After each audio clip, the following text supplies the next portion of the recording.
ayer empezó a nublarse, empezó a tirar agua y una barbaridad.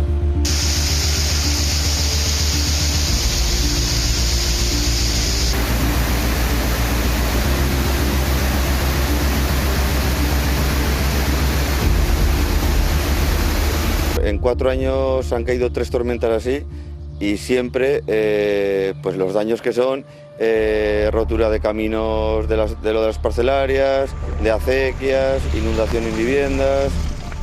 La autopista, no sé de qué manera habrá que solucionar esto, pero hay que hacer algo porque desagua en 2 puntos aquí en Ollauri y es que nos van a inundar todo el pueblo. Sí, eso ya ha perdido. No sé, vamos, igual se salva algo, pero vamos.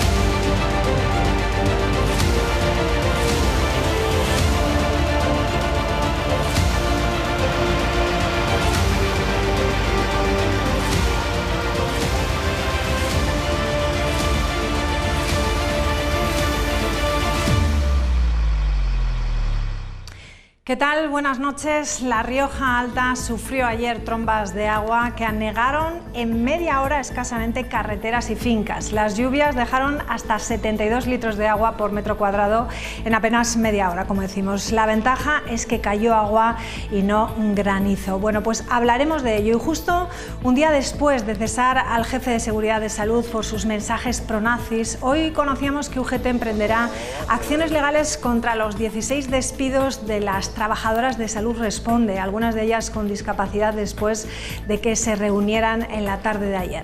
La empresa adjudicataria del servicio de cita previa ha realizado esos despidos alegando falta de productividad, mientras está formando, dicen, a nuevos trabajadores en otras ciudades, como pueden ser Zaragoza y La Coruña, que son los que pasarán a formar parte de la plantilla. Ayer por la tarde estuvimos reunidas con las trabajadoras afectadas, que el viernes recibieron a través de videoconferencia la comunicación de sus despidos. Entonces se les ha dado la información y la asesoría de lo que se puede hacer. En principio ya el UGT va a poner a disposición de ellas los servicios jurídicos y todo el apoyo que les podamos dar. Lo primero van a ser las demandas como despidos improcedentes, porque las cosas no son ciertas, es de baja productividad y de hecho les han dicho que trabajan muy bien, como así es. Entonces van a ser como despidos improcedentes. Son todo mujeres con discapacidad, mujeres en situación de vulnerabilidad y con un futuro de baja empleabilidad. Entonces entendemos que lo que hay que luchar y pelear es porque se revierta esta decisión y continúen sus puestos de trabajo. Y quédense con este dato: La Rioja es la segunda región del país en consumo de alcohol por atracón. ¿Qué significa esto? Bueno, pues la misma palabra lo dice, ¿no? Ingesta muy rápida en poco tiempo. Se llama binge drinking y es la ingesta de hasta 5 bebidas alcohólicas en 2 horas. En intoxicaciones también somos líderes. La Rioja encabeza la prevalencia de casos etílicos agudos. En el consumo de tabaco vamos un poco mejor. Solo 1 de cada 4 riojanos confiesan fumar a diario, es decir, lo hacen el 25% de la población. Si lo comparamos con la media nacional estamos mejor, porque esta se sitúa en el 33%. Vamos con más datos. 22,4% es la prevalencia en cuanto a ese atracón en nuestra comunidad de ingesta de alcohol. En el conjunto del país es del 15%. Otra cifra, el 24,3%, es el tanto por ciento de riojanos que han sufrido una intoxicación etílica en el último año. Y ahí es nada. El 68,4% es el porcentaje de los riojanos que consumieron alcohol en los últimos 30 días anteriores a esta encuesta, una encuesta del informe de edades 2022 del Ministerio de Sanidad. Y el último dato que les ofrecemos referente al tabaco: casi el 26% de la población, lo hemos dicho antes, fuma a diario, una cifra menor a esa media nacional. Pero volviendo a la ingesta de alcohol, esto que quede claro: entre los que practican esta forma de beber, los binge drinkers, sufren los efectos del alcohol a corto y largo plazo. Es muy importante que sepan que, según los expertos, esta práctica ha aumentado entre los jóvenes sobre todo, y pueden sufrir posibles alteraciones de carácter cognitivo con el paso del tiempo.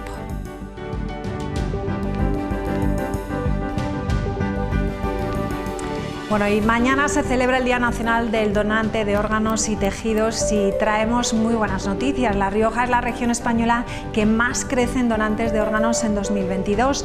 El Hospital San Pedro recupera así las cifras prepandemia con la aportación solidaria de 18 personas. Esta comunidad autónoma supera así a otras zonas de España como son Extremadura, Aragón o Andalucía.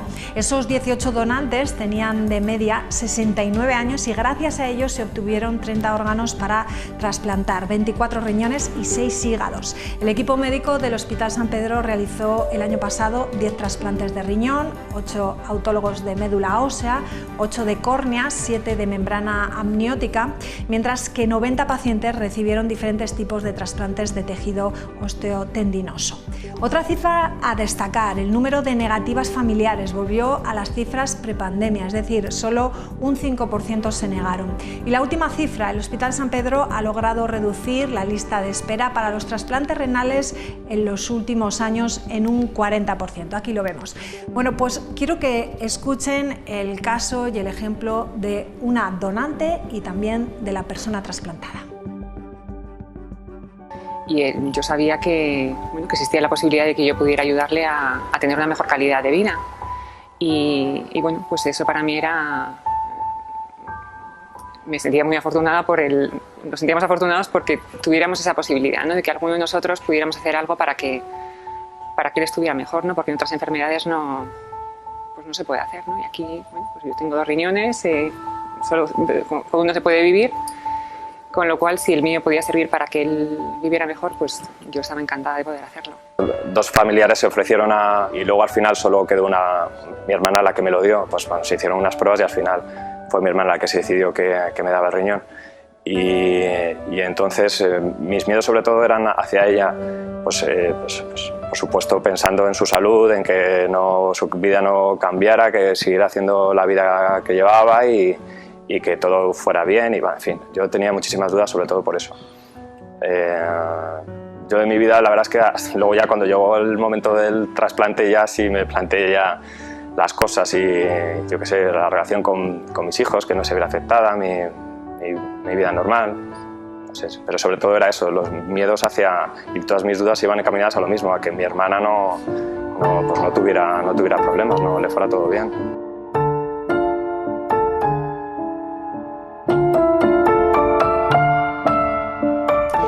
Bueno, pues le damos la bienvenida a Fernando Martínez Soba, coordinador de trasplantes del Hospital San Pedro. ¿Qué tal? Buenas noches. Buenas noches. Bueno, qué difícil, ¿no?, este testimonio que escuchamos, tanto de la persona que lo dona y más del trasplantado, ¿no?, que siente responsabilidad por su propia hermana en este caso. Este es un caso muy particular porque se trata de un trasplante renal de donante vivo. El 10% de los trasplantes que se hacen al año en España, trasplantes renales, son de este tipo. El año pasado se hicieron 3.400 trasplantes renales en toda España. Y de ellos un 10% fueron trasplantes renales de donante vivo. Hay un familiar generalmente emparentado, pero no necesariamente emparentado, el que le dona un riñón. En nuestra comunidad el año pasado hubo un par de casos similares a este que se trasplantaron de un donante vivo. Sí. ¿Cuál es la forma o el proceso que se lleva a cabo para la selección dentro del Hospital de La Rioja? Bueno, el proceso de selección de un donante no es nada fácil. Es muy difícil detectar un posible donante. Fíjese el dato que le voy a dar. En España el año pasado hubo 2.190 donantes de órganos y con esa cifra somos el país del mundo con la tasa más alta de donación. Uno podría imaginarse que había habido decenas de miles de donantes, ¿verdad? Pues sin embargo, solo el año pasado hubo 2.190 donantes de órganos. Es muy difícil seleccionar a un paciente que en el momento en el que fallezca pueda ser donante de órganos que puedan salvar una vida, que no transmita enfermedades, que estén en una situación funcional adecuada. Es francamente difícil, muy difícil. Bueno, vamos con las cifras. En primer lugar, enhorabuena, ¿no? Lo hemos visto, volvemos a cifras prepandemia y ello ya pues es para darle la enhorabuena. Bueno, el 2020 y el 2021 fueron años que todos recordaremos por lo que pasó, por la pandemia. pero también recordaremos por un descenso a nivel nacional, no solo en nuestra comunidad, de las tasas de donación y de trasplante. El impacto que tuvo el COVID en las unidades de críticos fue determinante para que se produjera ese descenso en las tasas de donación y las tasas de trasplantes, con unos incrementos también en el número de negativas familiares a la donación. El año pasado fue un año en el que recuperamos nuestro ritmo, el ritmo de los años previos a la pandemia, y este año también podemos decir que estamos en buen camino para volver a obtener esas cifras. La verdad es que nos preocupaba, a pesar de que el número de pacientes en lista de espera pues se haya reducido. Esto no quiere decir que no tengamos que seguir pensando en obtener donantes que puedan salvar otras vidas, aunque sean en otras comunidades. En España, 1 de cada 4 trasplantes que se hacen con órganos que proceden de otras comunidades. Somos muy generosos y también permitimos que los órganos pues puedan ir a otros centros en otras comunidades donde puedan ser trasplantados. Ahora que nombraba la pandemia, ¿ha habido también un antes y un después en el proceso de donación y de trasplantes a raíz de la pandemia? Sí, la pandemia supuso el tener que, digamos que redirigir los recursos dentro de las unidades de críticos para atender a aquellos pacientes que más lo necesitaban, que como todos nos podemos imaginar, eran pacientes con insuficiencias respiratorias, neumonías, y al mismo tiempo teníamos que garantizar la seguridad de todo el proceso de donación y de trasplante. Nos enfrentábamos ante una enfermedad desconocida y había que garantizar la seguridad de todos los donantes y al mismo tiempo de todos los pacientes que pudieran recibir un órgano. ¿Por qué? Porque los pacientes que reciben un órgano hay que administrarles una inmunosupresión, medicación para bajar sus defensas, y teniendo como teníamos una situación en la calle como la que había de diseminación del virus, era muy arriesgado. Tuvimos que establecer una serie de protocolos de seguridad que nos han permitido, y lo seguimos manteniendo, ser más exigentes, más rigurosos y mejorar el proceso. Bueno, ¿cuáles son los desafíos de su unidad a la hora de promocionar lo que es la donación de órganos? ¿Qué desafíos principales se encuentran? Bueno, mañana es el Día Nacional del Donante de Órganos y de Tejidos. Es un día para acordarnos de todas esas familias que decidieron un día donar los órganos de sus seres queridos, y también acordarnos de ellos, de los pacientes, porque salvaron muchas vidas. Son héroes, entre comillas, anónimos, que pues han permitido no solamente salvar esas vidas, sino esas familias, ese entorno. El reto que nosotros nos planteamos a día de hoy es seguir manteniendo esta tasa de donación alta en nuestra comunidad, con esa tasa baja de negativas. Trabajamos muchísimo el tema de la comunicación y lo que es la información con los familiares, no solamente el equipo de coordinación de trasplantes dentro de la unidad de medicina intensiva, las plantas de hospitalización, sobre todo en neurología, incluso también en urgencias. Estamos potenciando muchísimo la donación de médula ósea. España es un país líder a nivel mundial en donación de órganos, pero no lo es en donación de médula ósea. Estamos trabajando muchísimo con las fuerzas y cuerpos de seguridad del Estado, sobre todo con la Guardia Civil, para captar posibles donantes de médula ósea, inscribirlos en el registro de donantes de médula ósea, porque es difícil la captación. Hay que tener entre 18 y 40 años para poder inscribir a una persona en el registro, pero hay que recordar que cuando un paciente necesita un trasplante de médula ósea no tenemos la posibilidad de trasplantarles a todos ellos. Hay cerca de un 8 o 9% a los que no podemos llegar con un donante, a pesar de tener una tasa alta de donantes en médula ósea, que no es la más alta del mundo, y a pesar de estar conectados todos los registros a nivel mundial, no llegamos todavía a ser autosuficientes en nuestro país con la médula ósea.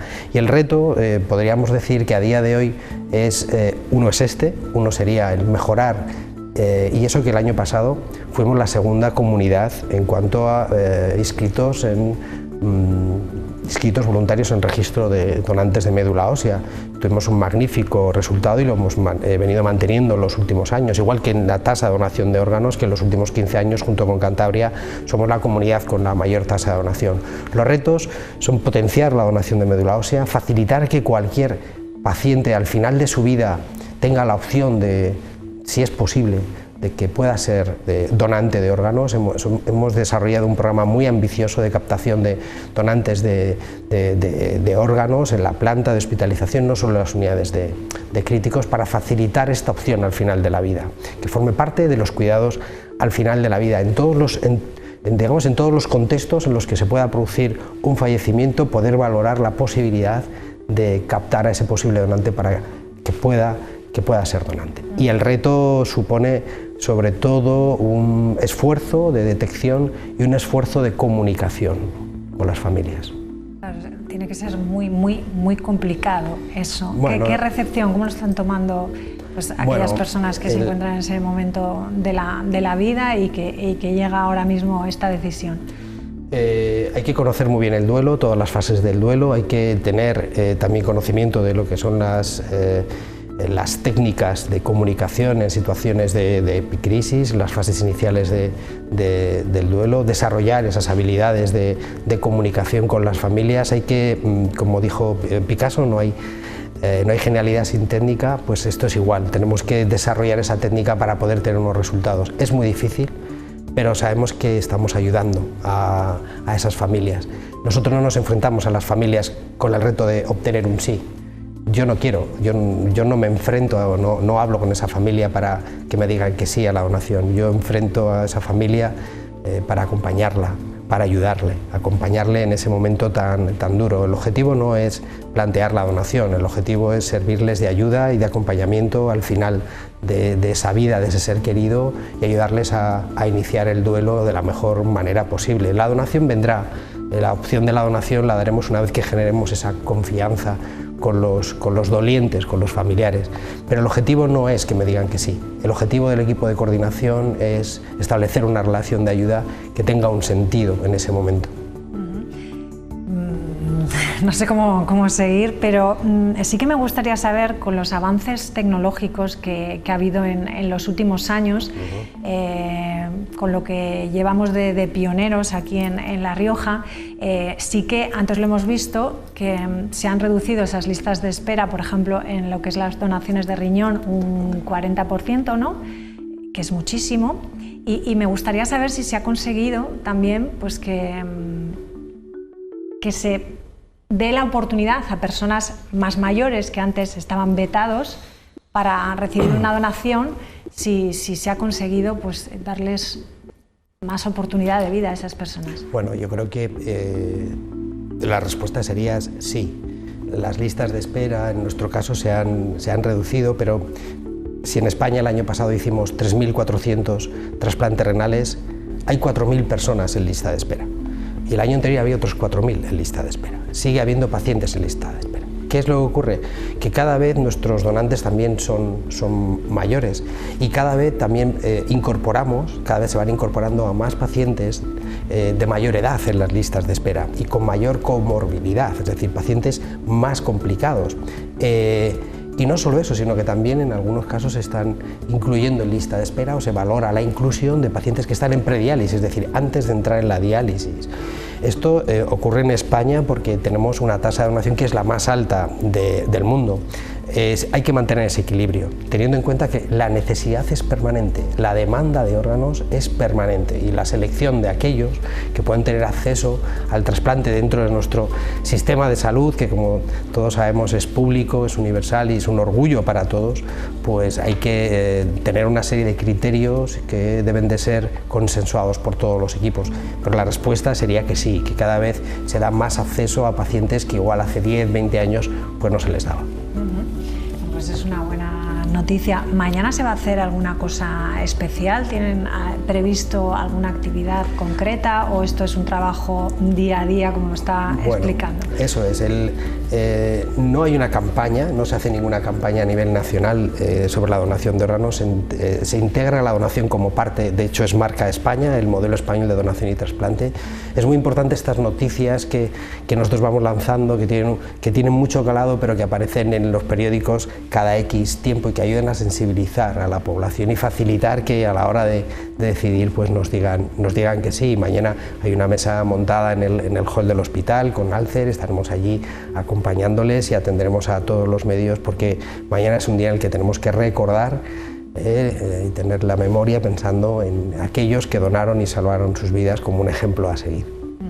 ¿Y algún consejo? Y ya con eso nos despedimos para aquellas personas que están en ese trámite, ¿no? ¿Trámite o en el trance, podríamos decir, de pensar que pueden ser donantes? ¿Qué se les puede decir? Bueno, la donación debe de ser un valor de valores, debe de integrar otros valores. Es cierto que la mayor parte de la gente tiene una opinión favorable sobre la donación. Todo el mundo aceptaría un trasplante, por lo tanto no debería de rechazar la donación. Sin embargo, hay un porcentaje de la población que sistemáticamente nos va a decir que no. Lo tendríamos que entender. Pero también hay que entender que si la donación es un valor de valores, es algo consustancial con nosotros mismos, con la identidad, con el sentimiento de individuo, ¿no? Es un valor muy humanístico, ¿por qué no vamos a pensar en ayudar? El problema es que se produce la decisión, hay que tomarla en un momento en el que es muy difícil abstraerse de la pérdida de ese ser querido. Has iniciado un duelo, hay una fase de ira, de negación, de culpa, y es muy difícil abstraerse en ese momento y pensar que yo, que lo estoy pasando muy mal, ¿por qué tengo que plantearme salvar una vida a otra persona, ¿no? Cuando nadie me está ayudando a sofocar ese dolor que tengo en este momento porque he perdido a mi ser querido. Bueno, pues ese es nuestro trabajo, ayudarle a esa persona a que tome el control de la situación, que no se sienta sola, generarle confianza, ayudarle en ese tránsito inicial del duelo para que, bueno, pues puedan tomar una decisión favorable y respetar sea cual sea la que tengan. Pues me voy a quedar con esas palabras. Fernando Martínez Soba, un placer, enhorabuena por ese trabajo que hacen diario. Es un trabajo de todos, el resultado es el trabajo de mucha gente y sin los donantes sería imposible, por lo tanto ellos son los protagonistas, a ellos hay que felicitarles. Muchísimas gracias, buenas noches. Buenas noches. Bueno, pues hacemos una pequeña pausa y en unos minutos regresamos con la tertulia aquí en Punto de Encuentro. Hasta ahora.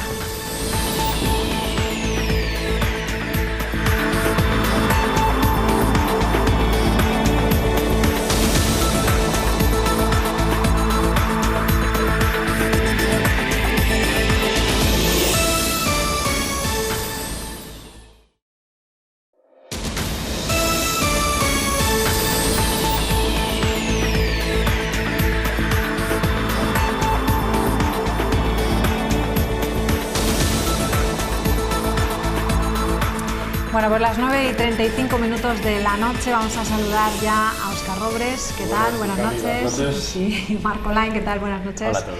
Y Diego Ubis, ¿qué tal? Buenas Hola, noches. buenas noches. Bueno, vamos a repasar antes de meternos en política, que sé que en esta mesa os gusta hablar del tema y es lo que hay. Todo el mundo habla de lo mismo, ¿no? De qué va a pasar en los próximos días. Muchos días para hablar de ellos, que podemos darle muchas vueltas. No sé si la política desde el punto de vista del bochorno que hace en Logroño, el bochorno, o del calorcito, del calentito que hay, ¿no? Claro, está la noticia caliente. Exactamente. Claro. Exactamente, pero bueno, antes de eso vamos a hacer un repaso un poco de la actualidad de estos días. Concretamente vamos a ver imágenes de las lluvias torrenciales de ayer mismo. Estas son las consecuencias. Estamos viendo cómo quedaron varias zonas de la Rioja Alta. Cayeron 70 litros por metro cuadrado en Zarratón, 60 en Rodezno y unos 55 en Ollauri. Han sido el resultado, como decimos, de unas tormentas de ayer en nuestra comunidad en menos de media hora y ocasionaron inundaciones y algunos daños en cultivos y también en infraestructuras. Por suerte, el granizo respetó durante todo el día y apenas se hizo notar en pequeñas cantidades por la zona de Sant Torquato. Aquí estamos en un camino ahora que ha arrastrado miles de toneladas hacia la carretera, hacia Ollauri, y bueno, pues vemos que ahí las cunetas están totalmente ciegas. Las viñas donde había labrado se ha llevado mucha tierra. En 4 años han caído 3 tormentas así y siempre pues los daños que son rotura de caminos de las parcelarias, de acequias, inundación en viviendas, bueno, y todo lleno de lodo por todos lados y que llevan desde las 7 de la mañana limpiando ya las calles. 8 o 10.000 metros cuadrados, porque por ahí también ha arrastrado y en la siguiente finca también ha arrastrado agua. Y cuando construyeron, pues taparían el drenaje natural del camino y entonces se ha acumulado aquí el agua, si no hubiera seguido para abajo. Bueno, pues daños sobre daños que está pasando en la agricultura y casos como el que contaba este hombre, el último, ¿no? Por problemas que se han ido generando que son ajenos a la propia naturaleza. El de Rodet no era, que tenía una finca de cebollas que ha hecho que todo eso que hemos visto detrás queda inservible, y en Ollauri porque la zona de la autopista pues debe de caer todo, es un tramo que les cae todo en el pueblo y que les ha pasado ya en varias ocasiones. No somos expertos agricultores, pero sí que podemos ver que, ¿no?, daño tras daño en la agricultura, ¿no? Sequía, ahora las inundaciones torrenciales. Tormentas ha habido siempre, ¿no? Sí. Como decía el último de los agricultores, parece que muchas veces el factor humano, que lo hacemos mal, pues provoca doble daño. Por coger un poquito del mensaje positivo, yo que soy del Alto Najerilla, pues tenemos el pantano al 90% prácticamente, o sea, da gusto, se ha recuperado lo que había bajado estas últimas semanas gracias a estas últimas tormentas, claro, porque toda la zona luego de Rioja Alta se riega también con el pantano de Mansilla. Entonces, para la zona de montaña ha venido muy bien este agua, que se estaba quedando todo sequísimo. Vemos pinares como están muriendo muchos ejemplares de pino de forma natural y muy triste, pero esos ejemplares ya se pierden y vamos a tener ese problema que habíamos dejado de hablar del cambio del clima, ¿no? El cambio climático, la desertificación y demás. Pues quizá haya que retomar también un poquito el tema en la actualidad. No sé, yo creo que dos reflexiones así muy rápidas desde el desconocimiento. Sí que es verdad que ahora los fenómenos cada vez creo que son más concentrados y más violentos, ¿no? Que se repiten en lugares muy específicos y son mucho más fuertes. Y yo creo que antes, no sé, mi sensación es que visitabas la EMET y tenías el tiempo de toda la semana, casi de 15 días, y ahora es cuestión de horas. Esto es rapidísimo, casi nunca aciertan. Ves el móvil por la mañana y dices, bueno, por lo que decía que va a pasar hoy, no pasa nada de eso, ¿no? Como se ha vuelto súper complicado predecir el tiempo, ¿no? Creo que los meteorólogos ahora mismo tienen un trabajo muy difícil. Estará muy de acuerdo contigo, en lo que estás diciendo. Porque pues yo creo que no se acierta últimamente, o por lo menos es mi sensación. Hay fenómenos, claro, hay fenómenos que es imposible predecirlos, eso sí, pero bueno, a lo mejor una tormenta de estas sí, ¿no? Pero llevábamos varias semanas viendo en el móvil o viendo en las aplicaciones que iba a llover durante todo y no caía ni una gota, y ahora parecía que no iba a llover, y es que para mí se ha vuelto muy difícil o no acierta nada. Vale. Marco Lain. Sí que hubiera sido lo ideal que en vez de ser tan tormentoso pues hubiera caído más despacio para que la tierra le hubiera dado más tiempo a absorber el agua, ¿no? Pero bueno, en cualquier caso nunca llueve a gusto de todos, pero sí que es verdad que pues es un fastidio que lo haga de forma tan tormentosa, y hemos visto cómo el factor humano sí que a veces contribuye a que el agua tiene su camino, y si se lo entorpecemos pues al final el daño se multiplica.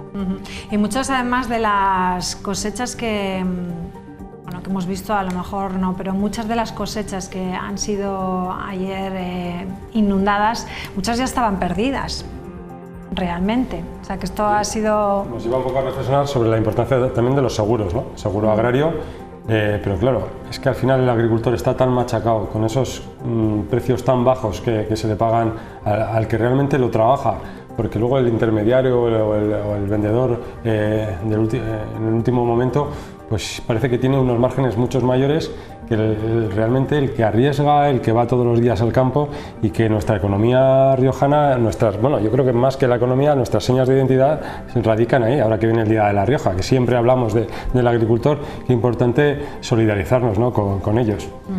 Bueno, vamos con varios asuntos de sanidad. Hablabas ahora del seguros. La aseguradora del Seris ha consignado al final los 635.000 euros pendientes de esos 850.000 que eran acordados por el Consejo de Gobierno de La Rioja, una de las víctimas del intercambio de bebés en el hospital en el año 2002, en el hospital antiguo, el San Millán. En concreto, según informó desde el despacho de abogados, se notificaba que la Sala de lo Contencioso del Tribunal Superior de Justicia de La Rioja había desestimado un recurso de reposición que había interpuesto esa aseguradora, y por lo tanto al final ha sido desestimado y van a tener que pagar. un caso, ¿verdad?, que sorprende a estas alturas que pase, aunque sucedió en el 2001, 2002 creo, ¿no?, y no se conoció hasta el 2021. Casos de estos pasan. Yo no sé si esa indemnización le va a servir de algo a esos bebés intercambiados. El daño moral, ¿no? Creo que es irremediable, ¿no? Ya no se puede hacer nada. Pero sorprende muy mucho cómo se pudo llegar a dar ese intercambio de bebés en esa época ya, ¿no?, en la que se supone que ya estaba todo tan controlado. Bueno, creo que no es un caso muy común y bueno, espero que bueno, no se vuelva a dar nunca más, ¿no? Bueno, y más, sí. Me llama un poquito de atención desde el punto de vista ya más de mi profesión a nivel lingüístico, ¿no?, el intercambio de bebés. Hemos suavizado una cosa que es tan fuerte, ¿no? O sea, que haya habido ese error y demás. El intercambio de bebés parece que no sé quién redacta desde los despachos jurídicos, bueno, es que realmente etcétera. Fue un intercambio, ¿no? Sí, pero claro, un intercambio parece voluntario, ¿no? Parece que entre tú y yo nos intercambiamos, no sé. No sé cuál es la palabra, ahora mismo no la encuentro, pero la realidad es mucho más cruda de lo que el lenguaje la pinta, usamos, ¿no? O sea, así es. como suavizamos a veces. Voluntariedad, ¿no? Más que... Es que vivimos en un mundo de eufemismos, todo, porque tenemos que evitar todo lo que es negativo porque no estamos preparados psicológicamente para ello y cada vez lo suavizamos todo. Desde las administraciones, nuestros políticos nos lo van suavizando y poco a poco vamos tragando con todo, ¿no? O sea, nunca te dirán una subida de impuestos, ¿no? Pues una actualización impositiva, no sé. Cosas que luego la gente no acaba de comprender, pero ahí está, te la han aprobado. No soy lingüista, te vamos a dar la razón. A mí intercambio sí que da voluntariedad, ¿no? Una acción voluntaria, más que un error o una confusión. Claro, pero el intercambio... ¿Fue voluntariamente entre las dos partes? No, voluntariamente no. Digo, es que yo comprendo que en el intercambio hay una voluntariedad de las dos partes. El personal sanitario que atendía voluntariamente intercambió los bebés. Intercambio una negligencia. Es una negligencia, es una confusión. Claro. Sí. ¿Cuál es la palabra santa? Claro, igual negligencia. Claro. Bueno, y también Salud es noticia por el jefe, ¿no?, de una empresa de seguridad que ha tenido que ser sustituido por tener en su propio perfil de las redes sociales pues contenido racista y también de simbología nazi. ¿Qué os parece esto? Que llegue también, a mí me sorprende, ¿no?, que se pueda llegar a contratar a alguien y hoy en día con todo lo que se vigila en todas partes, ¿no?, que no te des cuenta de eso. A ver, es verdad que aquí hay como dos debates. Por un lado, es verdad que a estos niveles influye mucho la ética y la estética, y además estamos hablando de un movimiento, bueno, pues que es el que es, ¿no? Pero claro, aquí hay dos partes. Por un lado está la libertad de expresión que pueda tener cada empleado o cada trabajador, en el que la empresa no puede, la empresa habló en este caso de la adjudicataria, hasta qué punto puede entrar a valorar o a excluir o a contratar a una persona en base a sus creencias, porque hasta donde yo sé la Constitución, la legislación española impide que entren esas cosas, pero obviamente pues al final ha habido un requerimiento por parte del Gobierno de La Rioja, se ha exigido a esa empresa concesionaria que se sustituya a esa persona porque entienden que estar al cargo de algo tan sensible como es la seguridad del área de salud pues no cumple un poco, no están alineados. Pero independientemente de eso, claro, aquí hay una cuestión de eso, de cómo las creencias personales de alguien, si no afecta en su día a día y no ha quedado demostrado, ¿qué ocurre aquí? Porque es lo que digo, no podemos excluir a nadie en base a lo que crea, a lo que piensa y a lo que sienta. Entonces, ¿tú crees que esta persona perfectamente puede recurrir? Pues no lo sé, o sea, obviamente yo no comparto ese movimiento para nada, estoy totalmente contrario a ese tipo de movimiento ni comparto esas ideas, pero sí que desde un punto de vista de cómo entiendo la legislación laboral, no deja de ser una persona que no ha actuado, sino que ha mostrado una idea, y si esa idea no ha influido en su puesto de trabajo, No sé, yo lo veo desde ese punto de vista. Además estamos valorando unas declaraciones del año 2004. Yo he visto que eran unas publicaciones del año 2004.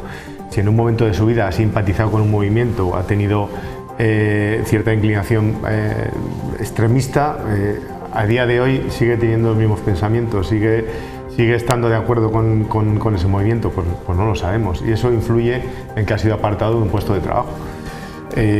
Bueno, además no nos olvidemos que es una licitación pública. La Dirección de Seguridad en este caso sale en la licitación pública y una empresa que lógicamente que es Prosegur, que acude a esa licitación, presenta un perfil con unas características y lógicamente con unas atribuciones que tiene que cumplir.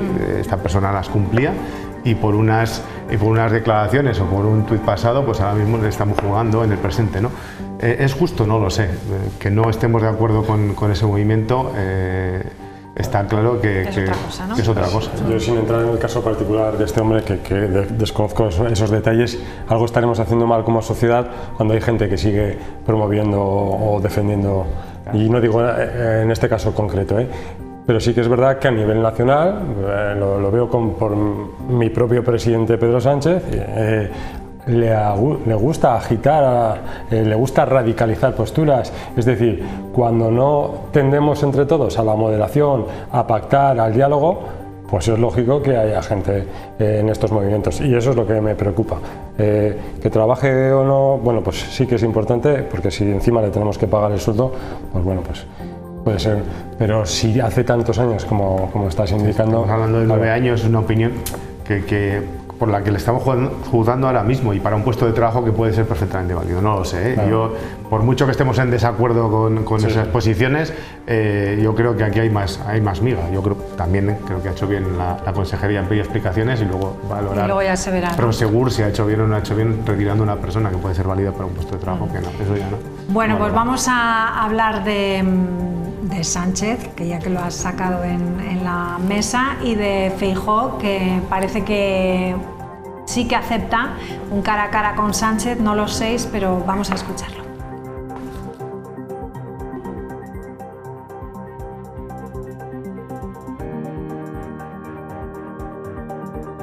Estamos preparados para el cambio, quedan 47 días para las elecciones y vamos a ver si somos capaces de dejar de insultar a la gente y de conseguir una mayoría estable para reconstruir económica, social e institucionalmente nuestro país. Lo que sí creo es que hay que hacer una campaña de incentivar el voto por correo, que hemos de hacerle caso a las propuestas de los sindicatos de correos, de comisiones obreras y de UGT.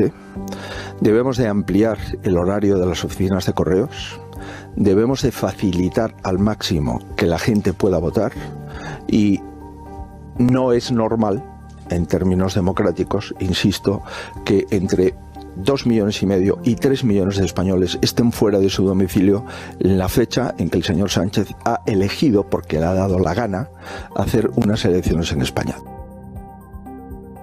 El presidente, que hace 4 años evitó un cara a cara con el presidente del Partido Popular, hace 4 años porque no le interesaba. Ahora quiere salir hasta en la sopa.